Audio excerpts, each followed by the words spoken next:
Good afternoon, everyone. Afternoon. It's good to be back with you here. Janice already sort of set the tone in a sense because she said maybe you would talk about your own experience.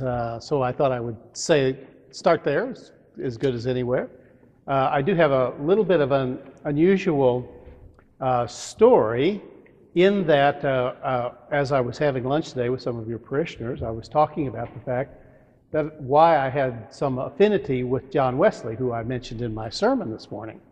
And the reason is because I am a post-theological training convert to Christianity. And I say that, I don't say that with any pride or any satisfaction.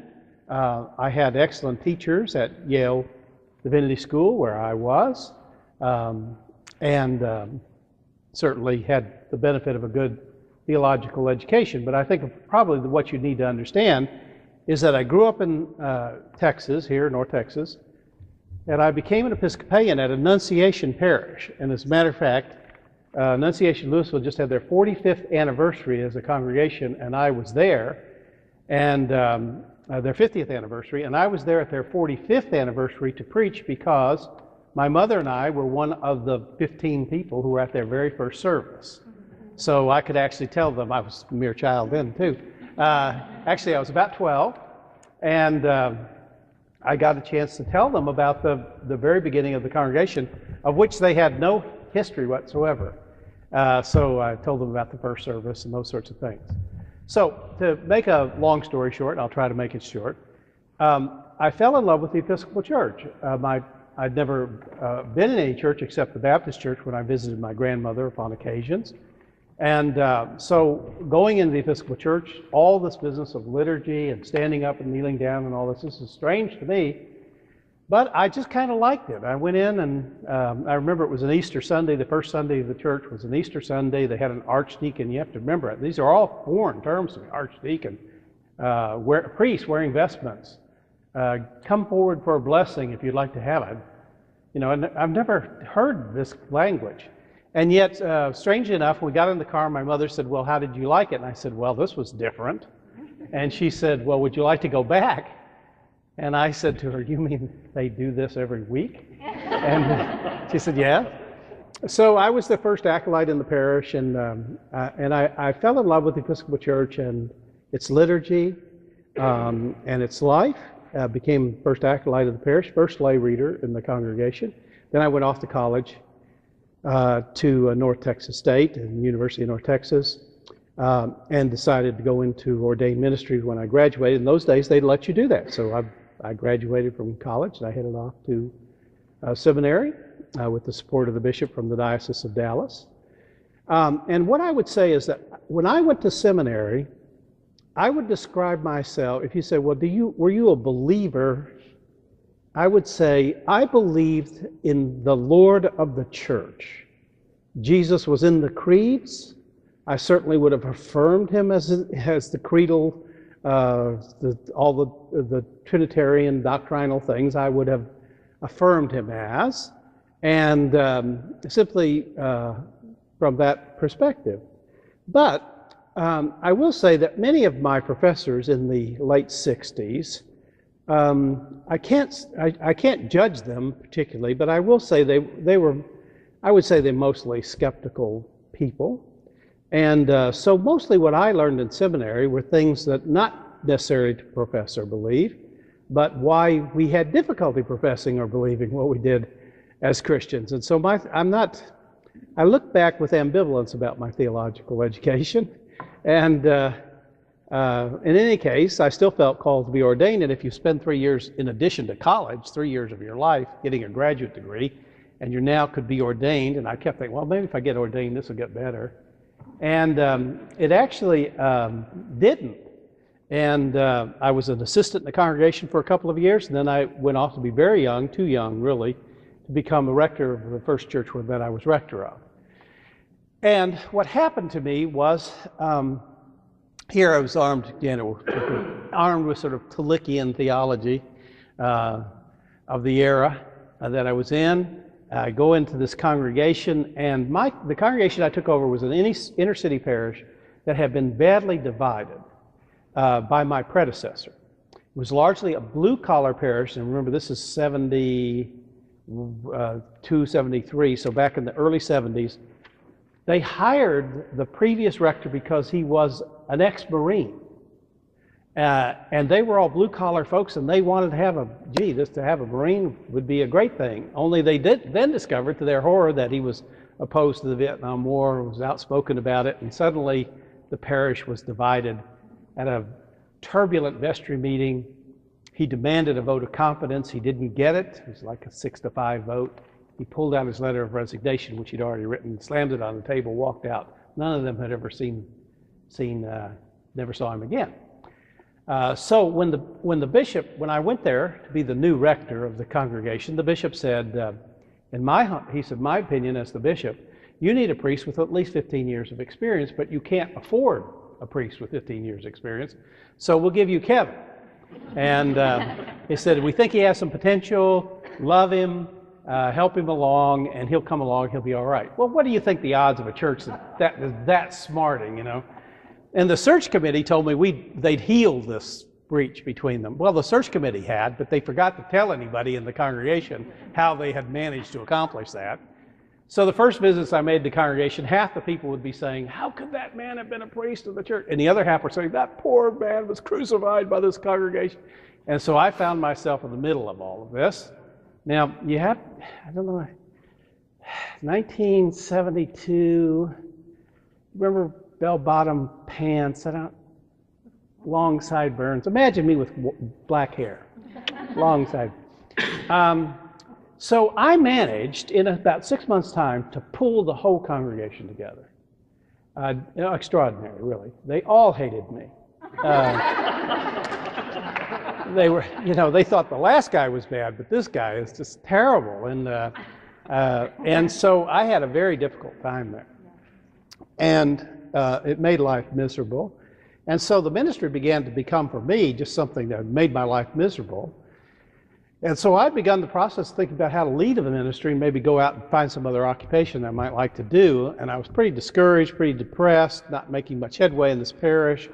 And the parish, by the way, was built to seat about 500 people. They built a church building in the mid-60s to build it. And then the rector left, not the previous one, but another one, left, and they never filled this church. In fact, within a couple of years, they were half the size they were. So when I arrived, about 70 to 80 people would sit in this church building that was built for 500 people, and we would all come together to be mutually depressed together. So this was not exactly the greatest setting for me. And so what happened, to make, again, the long story short, is I met an Episcopal priest who loved the Lord, was joyful, stunned me, surprised me, introduced me to a small pastors group. I'd never been in a group of pastors who prayed together, studied the Bible together. And after several months of being in this group, I began, the way I would have described it is, I was like a kid with his nose to the candy store. I now realize there's something out there that I've been missing. Some personal relationship, something with God, something with Christ, that I knew was there, but I didn't feel that I had access to it. I felt like, well, this is even more frustrating. And so I went to talk to the friend of mine, and he handed me a book, which was actually written by a Pentecostal clergyman. And I grew up in Texas. I knew what Pentecostals were like, rolling in the aisles, filming all sorts of strange people.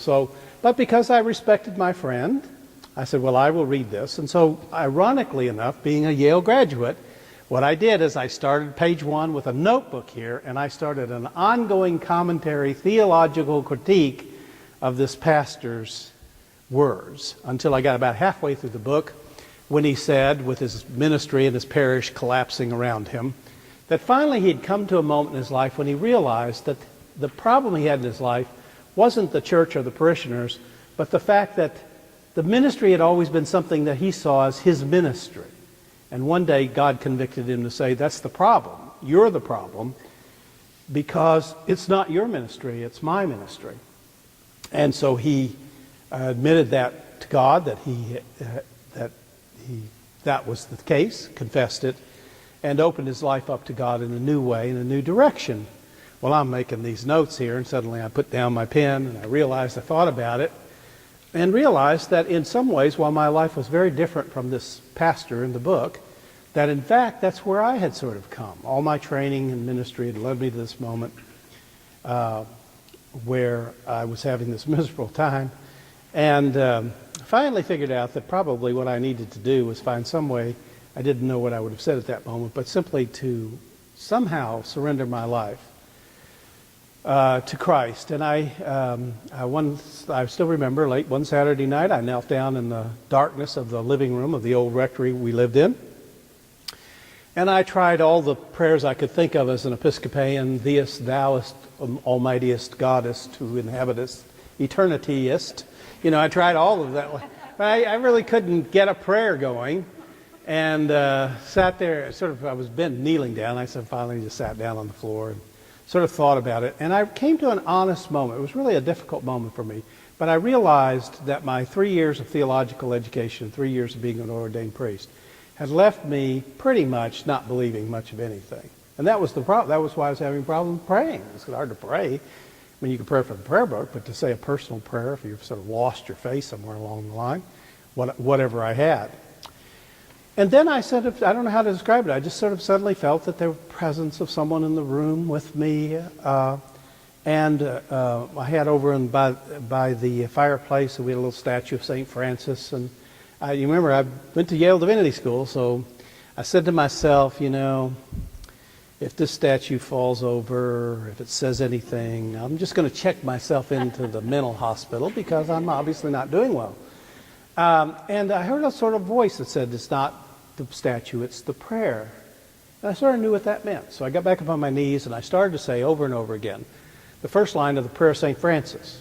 Lord, make me an instrument of your peace. Lord, make me an instrument of your peace. Lord, make me an instrument of your peace. I said it over and over again. And I don't know how long it was, but finally, I just felt suddenly as though someone just put their hand on my shoulders. I felt this radiant warmth, and I felt accepted and loved in a way that I'd never felt it before. And I bore the first fruits of a new life. I cried for 2 hours. Half of the tears were for how lonely I felt as a priest and how just absolutely alienated I felt from the people that I was serving. And the other were tears of joy that for the first time in my life I felt unconditionally loved and accepted by God, by Christ. And so I decided that night as I got up finally after a long time of prayer, I had my sermon prepared for the next day on the mantelpiece. I took it down, I put it in the fireplace, I burned it. And I said, I never want to talk theologically about God now. I now know that I am loved by God, and that's the one thing that I want everybody on the face of the planet Earth to know of God's love. You'd think those people hated me before that. That was a bad. So a couple weeks later, when I tried to explain to people what was going on, one of the vestry members waited around till after the service was over, and he came up to me and he said, you know, Martin, he said, it's bad enough that we brought you here to revitalize this church, at which you have absolutely failed. But he said, I suppose we're going to have to listen to this Jesus junk for the rest of the time that you're here. And I couldn't understand why he was so angry or bitter about it, because, I mean, I'd found something that was genuinely different in my life and had changed me. And so while I've had lots of ups and downs as a clergyman, I've been a priest for 40 years. I had a crisis. I left that parish in turmoil for my own life. But go back to that moment to say, at that moment I experienced the unconditional love of Christ. And so that was really my sort of movement moment. And I remember I said I was a child of the church. I love the Episcopal Church. And it's funny that in a way that experience kind of put me at